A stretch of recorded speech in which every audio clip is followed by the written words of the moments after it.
오늘은 추수감사주일입니다. 하나님께서는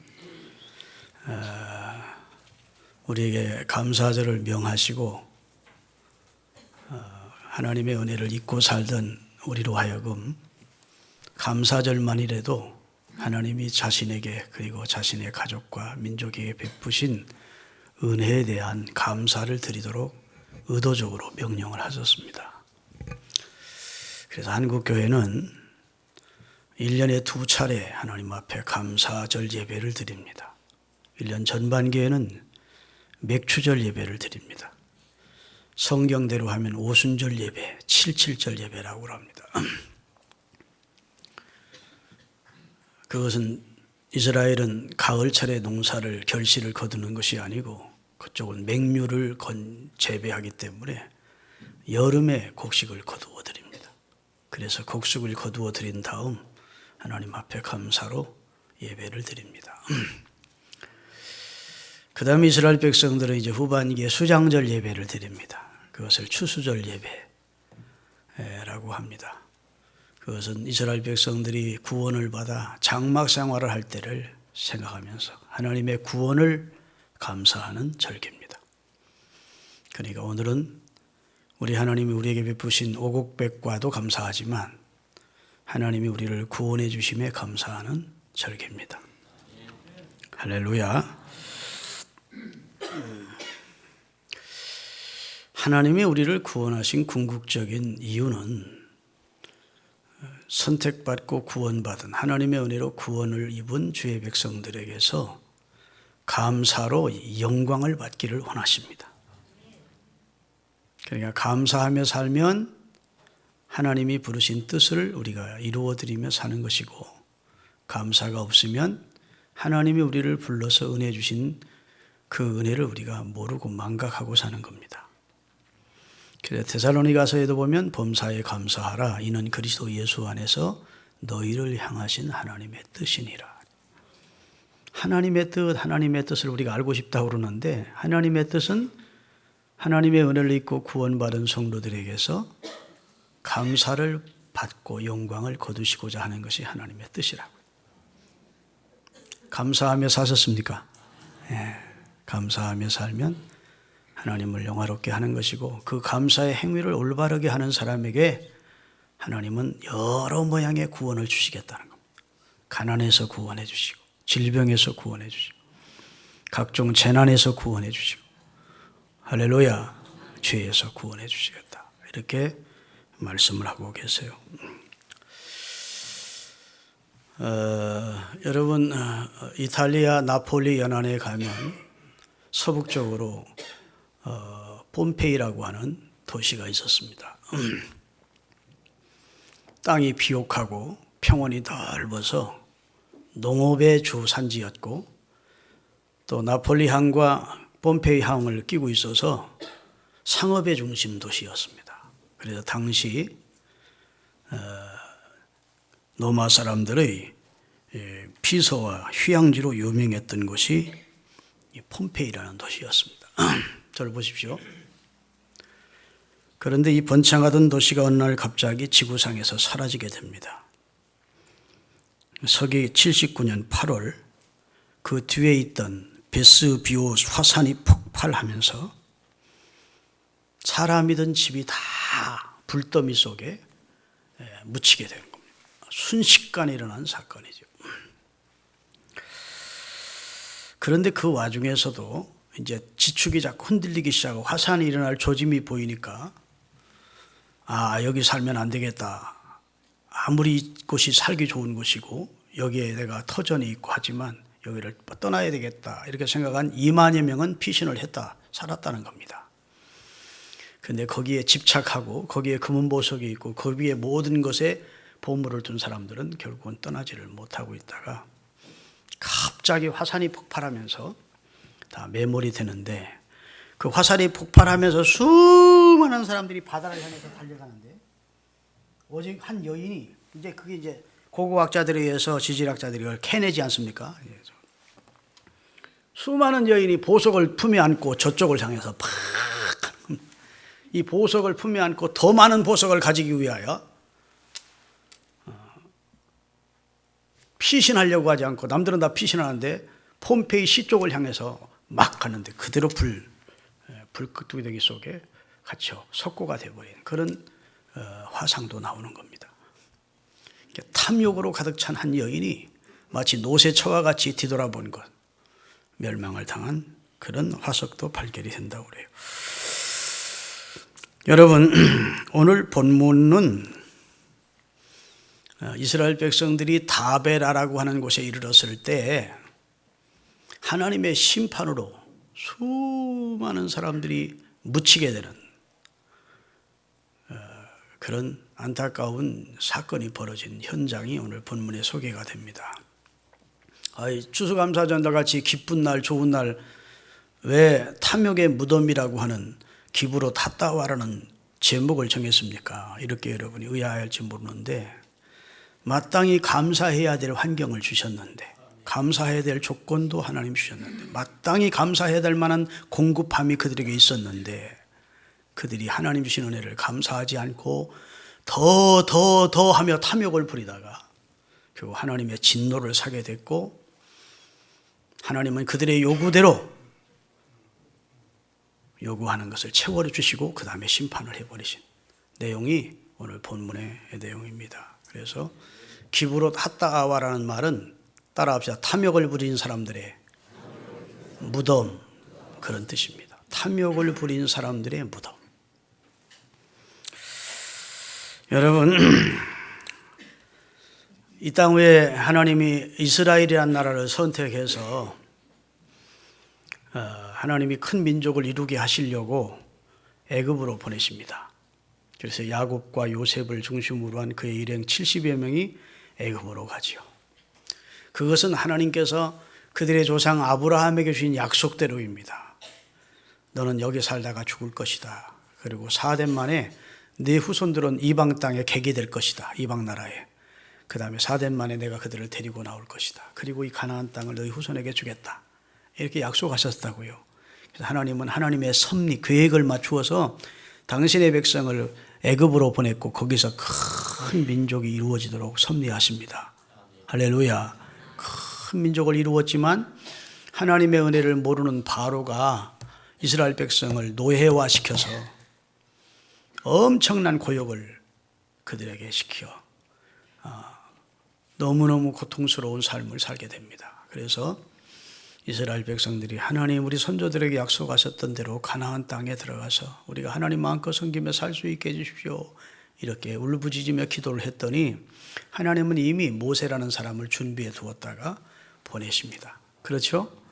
보내셔서 모세가 이끌어낸 것 아니고 이스라엘의 군대의 힘으로 애굽을 탈출한 게 아니고 하나님의 주권으로 열 제강을 내려 바로가 항복을 합니다. 그리고 이스라엘이 출애굽하지요. 자, 누구의 은혜입니까? 100% 하나님의 은혜입니다. 이스라엘의 노력이나 힘이 아니었다고요. 하나님의 은혜죠. 그리고도 못내 이스라엘 백성을 내보낸 것을 속상해하는 바로가 군대를 끌고 병거를 갖추고 이스라엘을 추격해 오니까 하나님께서 홍해 앞에서 이스라엘은 홍해를 갈라 육지처럼 건너게 하시고 바로와 그의 군대들은 다시 물을 모아 수장시켜 버리심으로 하나님의 구원을 완전하게 체험했습니다. 그래서 이스라엘 온 백성은 모세와 미리암과 온 백성이 춤을 추면서 하나님의 구원을 노래했습니다. 하나님 우리를 구원해 주셨음을 감사했습니다. 찬양했습니다.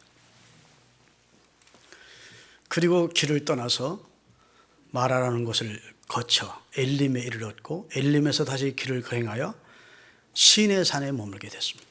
하나님께서 시내산에서 모세를 시내산 꼭대기에 부르셔서 십계명을 주시고 성막을 지을 것 설명하시고 시내산 밑에서는 이스라엘 백성들이 1년을 생활할 수 있었습니다. 자, 그 1년 동안 풀 한 폭이 나지 않는 삭막한 광야에서 이스라엘이 어떻게 먹은 줄 아십니까? 하나님이 이른 아침에 일어나 보면 하얀 만나를 눈처럼 내려 수북하게 쌓여 주신 겁니다. 아멘. 그런데 오늘 본문 보면 만나의 모양이 가시와 같고 진주처럼 생겼었대요. 아침마다 일어나면 수북하게 밀가루처럼 쌓여 있는 겁니다. 그걸 취해다가 먹었다고요. 그런데 성경에 보면 기름에 볶은 과자와 같았대. 그 맛이 그렇게 맛있었다는 겁니다. 아멘요, 맞아요. 신화 얘기하는 것 같아서 아멘 안 하시나? 사실은 욕심을 부리면서 갖다 놓으면 그 다음 날은 다 썩은 겁니다. 그런데 하나님께서 안식일 전날은 이틀 분을 걷도록 썩지 않게 해주시는 겁니다. 신비로운 일이죠. 자, 저들의 생명이 누구에게 있다는 걸 보여주시는 겁니까? 하나님이 저들의 생명의 주인이심을 교훈해 주는 겁니다. 먹을 거 쌓아놓는다고 되는 게 아니고 그날 하나님이 일용할 양식을 주실 것을 하나님이 체험을 하게 하셨어요. 메마른 광야에 물이 얼마나 중요한데 목마릅니까? 목마르지 않습니까? 생각만 해도 목마르잖아. 그런데 하나님께서 지금 우리가 마시는 안반수, 석수가 있는데 지금부터 수천 년 전에 안반수를 터뜨려서 바위를 터뜨려서 생수가 솟아나와 이스라엘 60만이 다 마시고도 짐승까지 끌고 나온 짐승까지 다 마셔도 충분하도록 날마다 은혜를 주셨습니다. 기적이죠. 은혜지요. 은혜. 하나님의 은혜. 낮에는 너무너무 뜨거우니까 뜨거운 일사병에 이스라엘 백성이 죽을까 봐 두려워 하나님이 구름 기둥을 만들어 구름 기둥으로 서늘하게 해주셨대요. 40년 광야 생활하는데 한 번도 구름 기둥이 더 없어진 적이 없고 밤에는 기온이 극강하에서 사람들이 냉동돼 어려워 병으로 죽을 것 같으니까 하나님께서 그 구름 기둥을 다시 불기둥으로 바꿔서 불지. 그래서 이스라엘 백성들의 체온이 떨어지지 않도록 해주셨다. 자, 하나님의 구원을 경험했어요. 하나님의 공급을 경험했어요. 하나님의 보호를 했어요. 지금 그런 하나님의 은혜를 실제적으로 체감하면서 살고 있지 않습니까? 그런데 오늘 본문에 보니까 저들이 다바라, 이제 수인의 산을 출발해서 다바라라는 곳에 이르렀을 때 이스라엘 백성 중에 섞여 사는 무리라고 성경은 나와요. 옛날 성경은 섞여 사는 무리라고 이방인 가운데 이렇게 나옵니다. 이스라엘 백성이 출애굽할 때 이스라엘 백성이 아닌 사람들이 섞여 나온 겁니다. 같이. 그들은 뿌리 있는 믿음을 가진 사람들이 아닙니다. 그냥 이스라엘 백성들이 하는 대로 안식일을 지키고 예배는 드리지만 원래 뿌리 있는 신앙을 가진 사람들이 아니고 이스라엘 백성들의 구원을 경험하는데 함께 동행했던 섞여 있는 무리들이 이방인들이 하나님을 원망하고 불평을 해대기 시작했습니다. 그 불평의 내용이 4절부터 다시 한번 본문을 띄우겠습니다. 그들 중에 섞여 나서는 다른 인종들이 무엇을 품었어요? 만족하지 못하고 탐욕을 품었대. 이보다 더 만족해야 되겠다는 탐욕을 품었어요. 그래서 이스라엘 자손도 다시 울며 똑같이. 여러분, 말이라는 게, 언어라는 게 굉장히 다른 사람에 영향을 미칩니다. 내가 좋은 소리 하면 분위기가 환해지고, 내가 무슨 나쁜 소리를 하든지 악한 말을 하든지 하면 분위기가 금방 어두워지는 게 말의 힘이라고요. 아멘. 자, 이 섞여 사는 믿음 없는 이 사람들이 하나님을 원망하고 지금 현실을 불평하니까 이스라엘 백성들이 볼 때에는 그런 것 같거든, 진짜. 이거 우리 맛없는 만나만 먹어야 되고 이래야 되나 하고 울면서 하나님을 원망하고 이스라엘의 지도자인 모세를 거역했다는 겁니다. 울면서. 그러면서 누가 우리에게 고기를 주워 먹게 하랴. 고기 먹고 싶어. 그런 겁니다. 한 1년 동안 만나만 먹다 보니까 처음에는 그렇게 맛있었던 만나가 이제 질려버린 거죠. 고기 먹고 싶어 하면서 하는 말이 얼마나 망령된 말을 하는지 그 다음 절이 중요합니다. 우리가 애굽에 있을 때에는 값없이 생선과 오이와 참외와 부추와 파와 마늘을 먹은 것이 생각나거나. 여러분, 값없이 먹었습니까? 쭉도록 노예 생활하며 매 맞으며 고통당하며 먹었습니까? 사람이 망하려면 이렇게 말한다고. 쭉도록 멸시받으며 천대받으며 매 맞으며 고역을 하면 그들이 먹다 남은 우리나라 옛날 미국 사람들이 남기구한 그 음식 먹던 거 따먹어가지고 그 뭐라 하죠? 의정부? 부대찌개 먹듯이. 그런 거 좀 주워 먹고 사는데 그것이 그립다는 거야. 옛날에는 주경학자들의 말에 의하면 저들이 성생활에 불만족을 느꼈다는 겁니다. 파, 마늘, 부추는 다 성생활. 이거 맨날 이거 만나만 먹으니까 말이야. 이거 부부생활도 제대로 안 되고 살맛도 안 나고 고기 먹던 때가 그립네. 우리는 왜 구원해가지고 이끌어내가지고 이렇게 이런 식으로 지금 원망을 해대기 시작하는 겁니다. 하나님이 들으실 때 가관이야. 자유를 주셨는데 그 놀라운 은혜로 구원해 주셨는데, 지금도 공급해 주고 있는데, 지금도 보호해 주고 있는데 그런 기둥 불. 이 사람들이 해도 너무 가당찮은 망령된 짓을 하고 있는 거예요. 그러니까 모세가 화가 나서, 하나님, 내가 이 새끼들을 낳았습니까? 이게 내 자식들입니까? 도대체 이 백성을 나한테 왜 맡기셔가지고 나로 이렇게 마음의 고생을 하게 하십니까? 그래서요, 도저히 나는 감당할 수 없습니다. 이 완악하고 목이 곧은 백성들을 이끌어갈 자신이 없습니다. 하나님 그랬더니, 하나님이, 모세야, 내 마음에 맞는 사람 70명을 선택해라. 내가 네게 부어주었던 성 하나님의 영을 그들에게도 부어주겠다. 그래, 그들이 너를 돕도록 해주겠다. 그래서 모세가 70명을 선택했더니 하나님이 한날 탁 세우시라 성령이 임해서 그들이 70명이 다 성령을 받아서. 할렐루야. 그 다음에 하나님이 말씀하십니다. 모세야, 이 사람들이 고기를 먹여달라는데 코에서 냄새 나도록 먹여주마. 그러더니 바다에서 회리바람이 불게 하시더니 여호와께서 이스라엘 진지가 있는 쪽으로 확 불어오는데 하늘이 새까맣도록 메추라기 떼가 날아와서 이스라엘 진영 앞에서 떨어지는 겁니다. 지쳐가지고. 여러분 지금도 중동 지역에 가면 메뚜기나 메추라기 떼가 날아가다 지쳐서 떨어지는 경우가 있는데, 그들이 다 몰아다가 하나님이 이스라엘 진영 앞에서 떨어지게 하는데 십리길, 좌우측으로 십리길 32km를 두 규빗씩 떨어지게 했대. 그 말은 말하면 한 규빗이 45cm입니다. 그러니까 90cm 쌓이도록 했대. 1m 가까이 메추리가 이스라엘 진영 앞에 쌓이도록 해줘야 돼. 이게 웬 떡이냐 싶은 이스라엘 백성들이. 메추라기 고기가 맛있어요, 맛없어요? 그런 데는 먹을 만하지. 생전 1년 이상 고기 먹지 못한 이스라엘 백성 앞에 눈이 벗기지. 그래서 오늘 본문에 보니까 종일 종야 24시간 잠도 안 자고 거뒀대. 그 다음날 종일 36시간을 막 거둬들였대. 적게 거둔 자도 10호멜이었다는 겁니다. 1호멜이 18마리입니다. 그러니까 10호멜이라는 말은 18가마를 거뒀대. 60만 명이 18가마씩 거둘 수 있도록 했대. 그래 놓고 한 번에 먹을 수 있어요, 없어요? 썩으니까 안 되니까 다 진 안에 펴놓고 말렸대. 그리고 그 다음 날부터 먹기 시작했는데 하나님께서 그 고기가 이 사이에서 다 넘어가기도 전에 하나님을 원망하는 데 주동이 됐던 인물들을 거기서 다 치셨대요. 죽이셨대요. 그래서 한 무더기에 놓고 불을 묻게 하심으로 이스라엘 진에 불이 나와서 들을 사르게 하심으로 하나님이 심판을 보여주셨습니다. 여러분, 감사해야 될 상황에서 하나님의 은혜 주심을 체험하는 그런 환경에서 감사하지 아니하고 탐욕을 품을 때 인간이 얼마나 불행해지는지를 하나님이 보면서 보여주신 줄로 믿으시기를 바랍니다. 할렐루야. 네. 하나님이 그들이 원하는 대로 해주겠다는 거예요. 원하는 대로. 자, 로마서 1장 24절을 보겠습니다. 하나님을 거역하는 사람들이 나는 내 뜻대로 살겠다. 그러면 그대로 내버려 두신다는 거예요. 다 같이. 그러므로 하나님께서 그들을 마음의 정욕대로 더러움에 내버려 두사. 하나님이 내버려. 그래, 네 뜻대로 살고 싶으냐? 네 뜻대로 살아라. 그래 놓고 거기에 상응하는 보응이 나다. 아멘.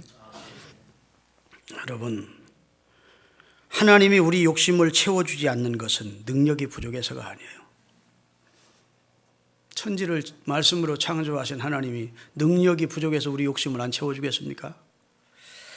욕심을 채울 때 우리에게 유익하지 않기 때문에 하나님은 절제시키시는 겁니다. 그런데 오늘 본문은 욕심껏 해보겠다고, 하나님이 욕심껏 해주겠다는 거예요. 그리고 채워주시고 심판하셨어요. 여러분, 성경에 보면 골로새서 3장 5절에 탐심이라고 하는 것이 얼마나 큰 죄인지를 말씀해 주십니다. 한번 읽겠습니다. 그러므로 땅에 있는 지체를 죽이라. 곧 음란과 부정과 사욕과 악한 정욕과 탐심이니 탐심은 다른 건 다 딱딱 끊고 탐심만은 설명을 붙여. 탐심은 곧 니꼴 우상숭배와 같은 죄라는 거예요. 다시 말해서 사람이 탐욕을 품으면, 탐심을 품으면 그런 사람은 우상숭배하는 죄와 똑같대. 하나님이 가장 싫어하는 죄가 우상숭배 죄입니다. 그런데 탐심을 품은 사람은 신앙생활을 제대로 할 수 있습니까? 없습니까? 신앙생활을 잘 할 수 없어요. 탐심을 품은 사람이 복음이 씨앗이 뿌리를 내릴 수 있습니까? 없습니까? 없어요. 오직하면 성경은 재물과 하나님을 겸하여 섬길 수 없노라고 말씀해 주십니다. 하나님도 섬기고 재물도 섬길 수는 없다는 거예요. 나는 성경이 참 놀랍습니다. 사람이 재물을 얼마나 좋아하는지를 하나님이 아셔서 하나님과 비견될 수 있는 것이 재물인데 사람들이 그만큼 재물을 좋아하는데 재물에 욕심을 내고 재물의 탐심으로 가득 차 있는 사람은 하나님을 섬길 수 없대. 재물도 좋고 하나님도 좋고 그럴 수는 없다는 겁니다. 둘 중에 하나를 분명히 선택하라는 거예요. 하나님이 우선이고 재물은 하나님이 내게 주시는 것 청지기로서 관리해야 되겠다. 그런 자세야지 나는 하나님 제껴놓고 재물이 최고야. 그런 황금만두주의 사상이 지금 우리를 지배하고 있는 그런 지금 현실인데 그 사상을 여러분 버리시기를 주의 이름으로 축원합니다. 할렐루야. 탐심이 우상숭배라고요. 그래서 마가복음 4장 19절에 보면 우리 마음에 탐심으로 가득 차 있으면 복음이 뿌리를 내리고 열매를 맺을 수가 없대요. 다 같이 읽겠습니다.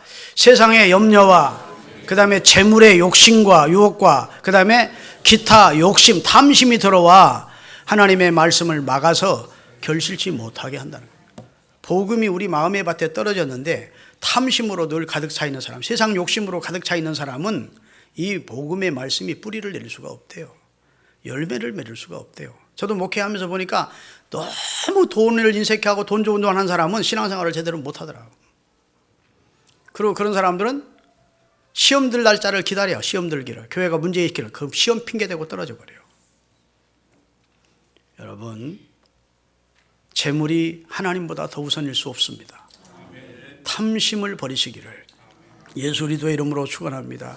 하나님이 가장 가증하게 보시는 것이 하나님의 은혜를 입은 사람들이 더하며 원망하고 탐심을 부릴 때 하나님이 그것을 가증히 보시는 것입니다. 사람이 시험 받는 것도 다 욕심 때문입니다. 야고보 1장 14절을 띄우겠습니다. 잘 들으세요. 같이 읽겠습니다.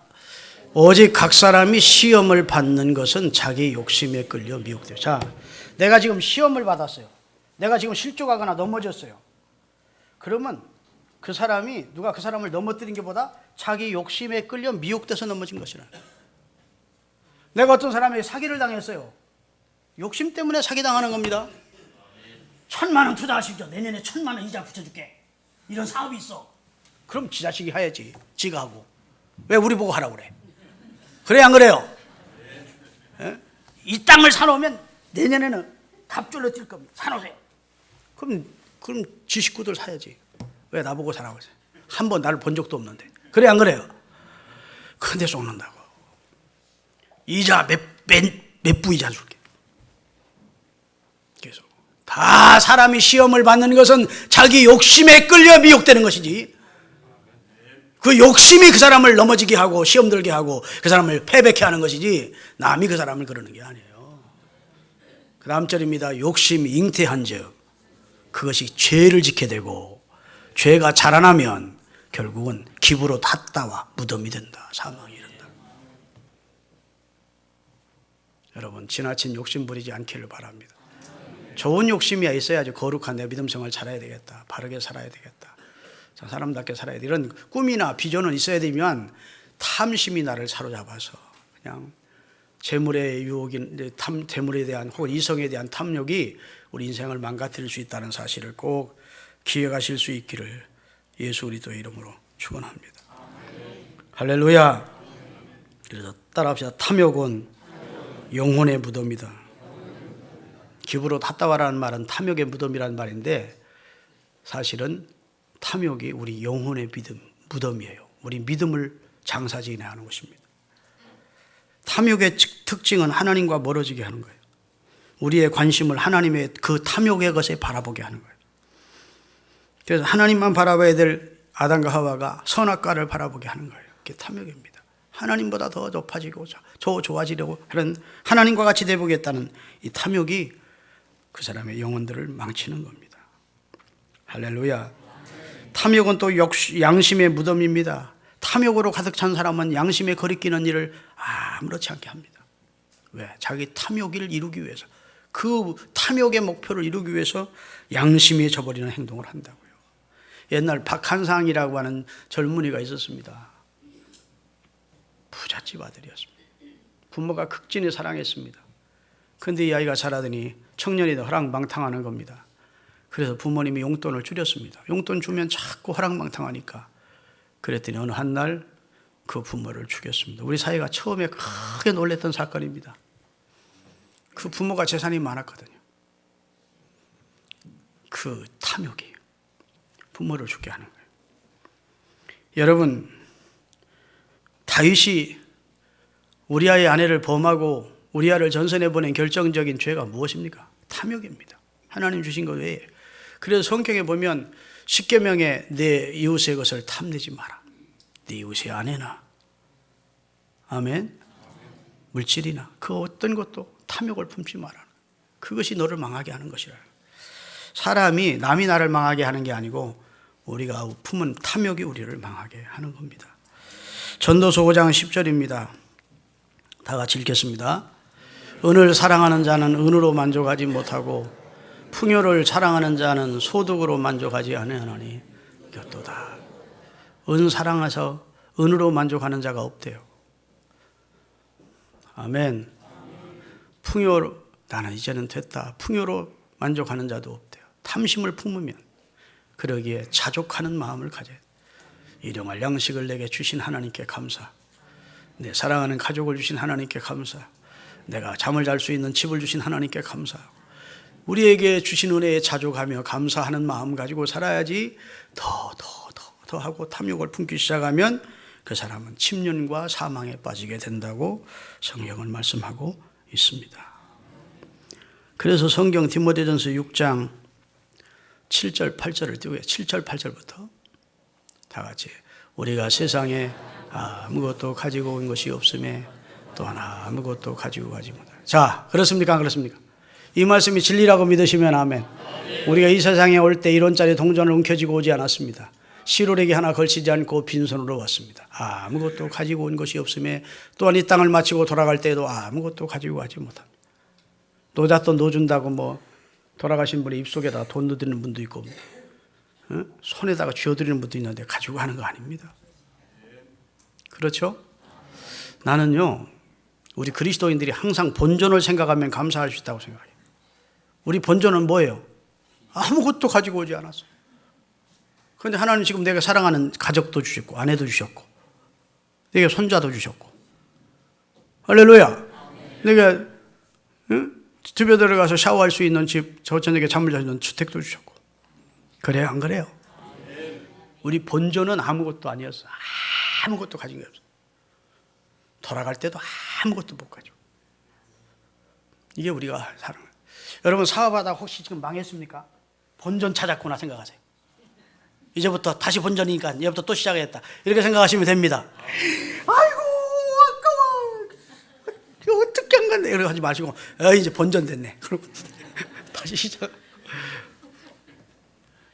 두 번째, 8절. 우리가 먹을 것과 입을 것이 있은즉 족한 줄로. 오늘 아침 안 드시고 오신 분, 쌀 없어서 안 드시고 오신 분, 배 게을러서든지 두 번째로 다이어트 때문에 안 드시고 오셨지. 그렇죠? 일용할 양식으로 족한 줄로 할래. 예수님도 기도를 가르치면서 우리에게 일용할 양식을 주옵시고 그랬다고. 사람이 자족할 때 감사할 수 있습니다. 그 다음에 9절입니다. 부하려 하는 자들은 시험과 올무와 여러 가지 어리석고 해로운 욕심에 떨어지느니. 어떤 자들이? 탐욕을 부린 자들이 결국은 시험 들게 되고 올무, 사기꾼들이 올무에 걸리게 되고 어리석고 해로운 욕심에 떨어지느니 그 사람으로 파멸과 멸망에 빠지게 하는. 욕심 안 가지면 그런 사기 안 당해. 올무에 안 걸려. 할렐루야. 그 다음에 10절이면 돈을 사랑함이 1만 가지 악의 뿌리가 되나니 근원이 어디냐? 돈을 사랑하는 탐욕이 사람으로 망하게 하는 거예요. 이것을 탐내는 자들은 미혹을 받아 믿음에서도 떠나게 되고 그 돈을 사랑하고 세상을 사랑하는 탐욕이 도리어 화살이 돼서 자기를 찌른대. 이렇게 돌아와서 자기를 망하게 한다. 성경은 어떻게 그렇게 옳은 소리만 하는지 모르겠어요. 그렇죠? 네. 여러분, 행복은, 따라합시다. 탐욕은 행복의 무덤이다. 탐욕을 부리면 그때부터 행복할 수 없어요. 탐욕을 마음에 품을 때 우리 마음의 행복감은 사라지고 그때부터 무력의 노예가 되는 겁니다. 왜냐하면 탐욕은 우리 속에 있는 만족감을 뺏어가거든요. 탐욕 없을 때는 적은 것 가지고도 감사하고 만족했는데, 그래서 조금만 가지고도 하나님께 감사할 수 있었는데, 하지만 탐욕이 마음속에 또아리를 들고 자리를 잡으면 아무리 많이 가져도 감사하죠. 만족하지 않아요. 행복한 마음이 없는 겁니다. 언제나 쫓기듯 살면서 불안하고 평안이 없는 거예요. 그렇게 살지 않기를 바랍니다. 탐욕에서 해방되십시오. 탐욕은 내 영혼과 내 행복을 묻는 무덤과 같습니다. 삼가 탐심을 물리치라. 성경은 우리에게 말씀해 주신 줄로 믿습니다. 그래서 자족하는 마음, 감사하는 마음, 만족해하는 마음 가져야 하나님이 더 은혜를 주시는 거예요. 전도서 5장 13절에서 16절 읽겠습니다. 다 같이. 내가 해 아래에서 큰 폐단이 되는 일이 있는 것을 보았나니 그 소유주가 재물을 자기에게 해가 되도록 소유. 사람이, 이 솔로몬의 지혜서입니다. 내가 한 해 아래에서 참 어리석은 폐단이 되는 일을 보았다는 거예요. 그것은 소유주가 재물을 자기에게 해가 되도록 소유하더라고요. 여러분, 지금 신격화라는 롯데그룹의 그 전 회장이 재물을 얻었습니다. 그런데 그게 그에게 복이 안 돼요. 두 아들이 지금 치고받고 싸우고 있습니다. 사람이 그게 지금 지혜자가 깨달은 패단이 솔로몬이 많이 얻고도 그것이 자기에게 해가 되더라는 겁니다.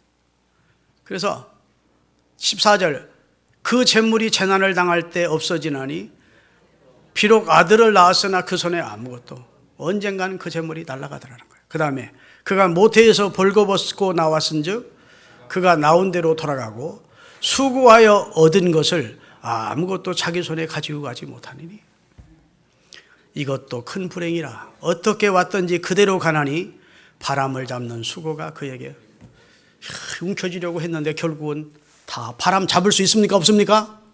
헛손질 하다가 죽더라는 거야. 인생이 못 가져가고 돈 때문에 자식 노릇 못하고 형제간에 불화하고 돈 때문에 관계 다 친구들과 관계 끊어지고 그런 인생을 제발 살지 않기를 바랍니다. 할렐루야. 탐욕이 인생을 망치게 하는 어리석음을 범하지 않기를 주 예수의 이름으로 축원합니다. 여러분, 알베르 까뮈이라고 하는 사람을 들어봤을 거예요. 그분은 노벨 문학상을 수상한 분인데 페스트라는 작품도 남겼고 이방인이라는 작품을 남겼습니다. 그런데 1943년에 오해라고 하는 희극을 그가 썼는데 이런 내용이에요. 한 어머니가 남매를 기르게 됩니다. 너무너무 살기 어려운 때 남편까지 죽고 남매를 키우는데 너무너무 힘든 겁니다. 그래서 그 아들이 집을 나가버린 거예요. 그러니까 어머니와 여동생이 우리 오빠가 그리고 우리 아들이 집을 나간 것은 가난 때문이다. 철천지 돈에 대해서 한이 맺혔습니다. 돈을 벌어야 된다. 돈 인생의 행복이다. 그리고 모녀가 열심히 초급 높이 하면서 돈을 모아가지고 여관 하나를 냈습니다. 샀어요. 그리고 여관에 투숙하러 오는 사람 가운데 돈 있게 생긴 사람, 그 사람을 밤에 죽여가지고 물속에 집어넣고 그리고 그 가방을 닫았죠. 그래서 계속 부자가 되어갔습니다. 수년의 세월이 흘렀습니다. 아들도 집을 나간 후에 부자가 됐어요. 엄마가 여관을 하고 있다는 사실을 알게 됐습니다. 그래서 우리 엄마가 어떻게 깜짝 놀라게 해줄까 싶어가지고 아들임이 아닌 것처럼 변장을 하고, 그리고 제일 좋은 방을 주십시오 하고 묵은 겁니다. 돈 있게 생긴 사람이 온 거예요. 그러니까 그 모녀가 수면제를 다 먹이고 그 손님을 죽였습니다. 그리고 강물에 던졌습니다. 그리고 흐뭇해했습니다. 오직 그 사람들의 소원은 돈을 벌어서 내 아들이 돌아오면 내 아들을 행복하게 해주겠다. 그게 꿈이었는데 지금 누구를 죽였어요? 집에 돌아와 가방을 뒤지다 보니까 신분증에 자기 아들이요. 그래서 엄마와 딸이 목을 놓고 강가에서 울다가 함께 자살하는 내용으로 끝이 나는 것이 알베르 까마의 오해라고 하는 희극입니다. 인생이라고 하는 것이 여기서 배울 점이 많이 있는 거예요. 여러분, 행복은 초유에 있는 게 아니에요. 탐심과 탐욕이 있다 부린다고 해서 행복해지는 게 아니에요. 오늘 기브롯 핫다와에서 경험한 이스라엘 백성들과 같은 전철을 밟지 않기를 바랍니다. 여러분, 우리는 이스라엘 백성보다 1000배 은혜를 받았어요. 사단의 사슬에서 예수님이 우리를 구원해냈어요. 아멘. 그리고 하나님의 말씀인 만나를 늘 먹으며 살게 해주세요. 성령의 불기둥과 구름기둥으로 인도하고 계세요. 아멘. 이런 은혜를 입은 우리 그리스도인들이 탐욕의 노예가 되어 계속 더 하고 지금 현재 위치에서 감사하지 않고 자꾸 불평하고 원망하면 하나님의 기뻐하지 않습니다. 저는 이 설교를 준비하면서 이런 생각을 했어요. 저도 이 사람인지라 짜증낼 때가 있습니다. 짜증낼 때가. 있을까요? 없을까요? 있어요. 짜증도 내고, 그 다음에 은혜롭지 못한 말을 하기도 하고. 그런데 그날은 꼭 거기에 대한 보응을 하나님이 하십니다. 한 번, 두 번이 아니고 여러 번 제가 경험을 했어요. 하나님은 감사할 수밖에 없는 상황을 사는 하나님의 사람이 불평할 때, 짜증을 낼 때, 그때 참 싫어하시는가 보다. 하나님이 김철중 목사를 얼마나 축복해 주었어. 너 그렇게 축복해 줬는데, 너 내가 그렇게 사랑하는데 짜증내? 은혜롭지 않은 말을 툭툭 내뱉어? 그날은 꼭 손해가 와요. 이상하지. 우연일 수 없어. 그러니까 한두 번이나 우연인데 하나님이 꼭 거기에 대한 징계를 하심을 내가 경험합니다. 그래서 혹시 짜증을 확 냈다가도 아이고 하나님 안 보시고 안 들은 것으로 해주셔야 됩니다. 용서하십시오. 빨리 하나님 앞에 제가 회개합니다. 은혜 있고 은혜에 감사할지 모르면 안 되고 하나님의 은혜를 헛되이 받으면 안 된다. 아멘. 감사하며 나는 살리라. 다 같이 감사하며 나는 살리. 나의 하루하루를